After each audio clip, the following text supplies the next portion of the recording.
எல்லாருக்கும் வணக்கம். இன்றைக்கி நம்ம வெஜிடபிள் ஃப்ரைட் ரைஸ் எப்படி செய்கிறது அப்படின்னு பார்க்கலாம்.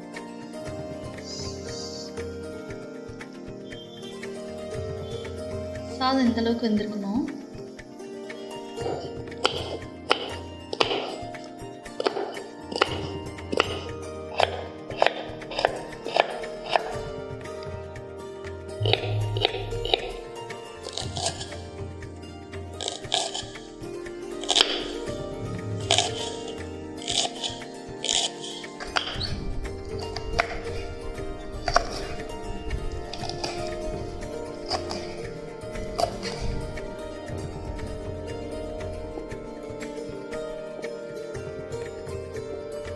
பன்னீரை நல்லா குட்டி குட்டி பீசஸாக கட் பண்ணி எடுத்து வச்சுருக்கேன். இதை ஃபஸ்ட்டு நம்ம ஃப்ரை பண்ணி எடுத்துக்கலாம். அப்போ தான் இந்த பன்னீர் உடையாமல் வரும்.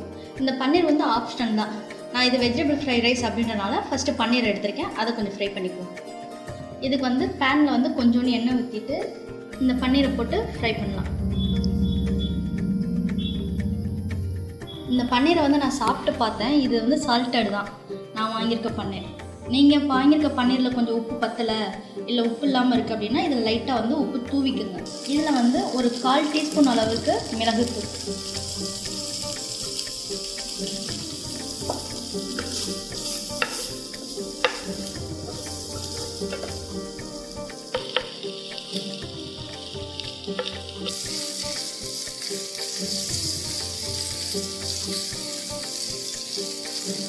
நம்ம பன்னீர் ரோஸ்ட் ஆகி கொஞ்சம் கோல்டன் கலர் வர ஆரம்பிச்சு.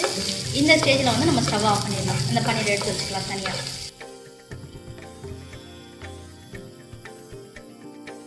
கடாயில் கொஞ்சோண்டு எண்ணெய் ஊற்றிருக்கேன். ஒரு 2 பூண்டு பொடியாக கட் பண்ணது இது இதோட போட்டுக்கலாம்.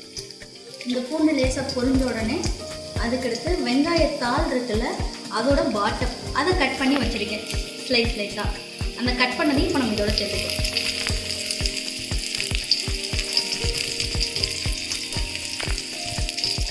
வெங்காயத்தாளோட பாட்டம் சேர்க்கையில் இதோட ஸ்மெல் ரொம்ப நல்லாயிருக்கும். அதுக்கடுத்து நான் பீன்ஸ், கேரட், அதுக்கடுத்து கேப்சிகம் இதெல்லாம் குட்டி குட்டியாக கட் பண்ணி வச்சுருக்கேன். இதையும் இதோட சேர்த்துக்கலாம். இது கூட நீங்கள் உங்களுக்கு முட்டைக்கோஸ் சேர்க்கணுன்னா சேர்த்துக்கலாம். அதுக்கடுத்து ப்ரொக்கோலி இதையுமே நீங்கள் குட்டி குட்டியாக கட் பண்ணி இதோட சேர்த்துக்கலாம். இதில் சேர்க்குற வெஜிடபிள்ஸ் எல்லாமே ஆப்ஷனல் தான். ஆட் பண்ணிக்கிற எல்லா வெஜிடபிள்ஸுமே நல்லா குக் ஆகணும் அப்படின்னு அவசியம் கிடையாது. கொஞ்சம் லேசாக வதங்கினாவே போதும். அப்போ தான் நம்ம ஃப்ரைட் ரைஸில் சேர்த்து சாப்பிட்டு கொஞ்சம் நடிச்சுன்னு இருக்கும். அதனால் லேசாக வதங்கினா போதும். ஆனால் ஃப்ளேமை ஹைலியே வச்சுட்டு எல்லாமே கிண்டுங்க, எல்லாமே பண்ணுங்க. இந்த வெஜிடபிள்ஸ் எல்லாம் கொஞ்சம் லேசாக வதங்கிடுச்சு. இந்த ஸ்டேஜில் இந்த வெஜிடபிள்ஸ் தேவையான உப்பு சேர்த்துக்கலாம்.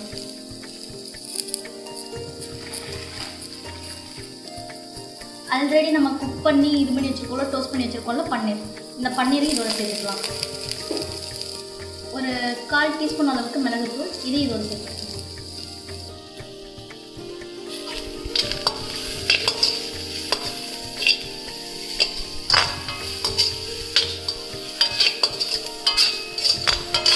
இப்போ இந்த ஸ்டேஜில் நம்ம சோயா சாஸ் சேர்க்க போகிறோம்.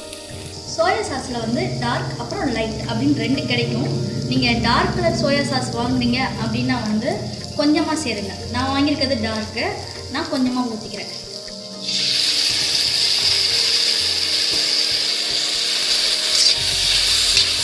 இந்த காய்கறிலாம் வதங்கியிருக்குல்ல, இந்த ஸ்டேஜில் நான் ஆல்ரெடி வேக வச்சு ஆற வச்சுருக்கேன் பாஸ்மதி ரைஸு.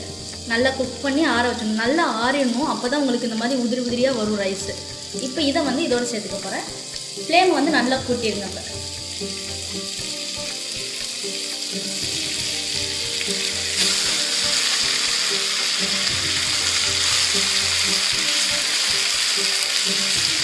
ஆல்ரெடி சாதம் வேக வைக்கல இதுக்கு நம்ம உப்பு சேர்த்து தான் வேக வச்சுருக்கோம். இப்போ இந்த சாதத்துக்கு தேவையான அளவு உப்பும் அப்புறம் மிளகுத்தூளும் இதில் நான் போட்டிருக்கேன். இப்போ அடுப்பை நல்லா ஹை ஃப்ளேமில் வச்சுட்டு நல்லா கிண்ட வேண்டியதான்.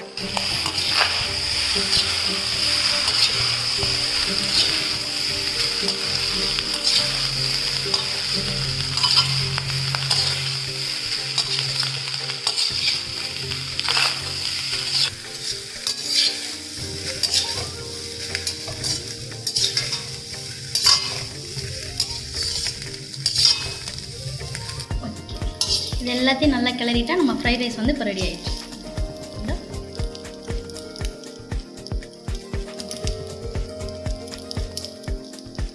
அடுப்பு ஆஃப் பண்ணிட்டு இந்த ஸ்டேஜில் வந்து வெங்காயத்தாள் இருக்குல்ல, இதை கட் பண்ணதை இதோட சேர்த்துக்கணும்.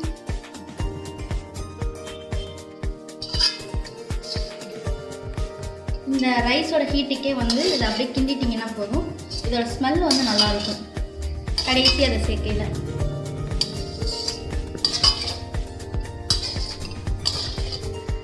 இப்போ நம்ம ஃப்ரைட் ரைஸ் வந்து ரெடி ஆயிடுச்சு.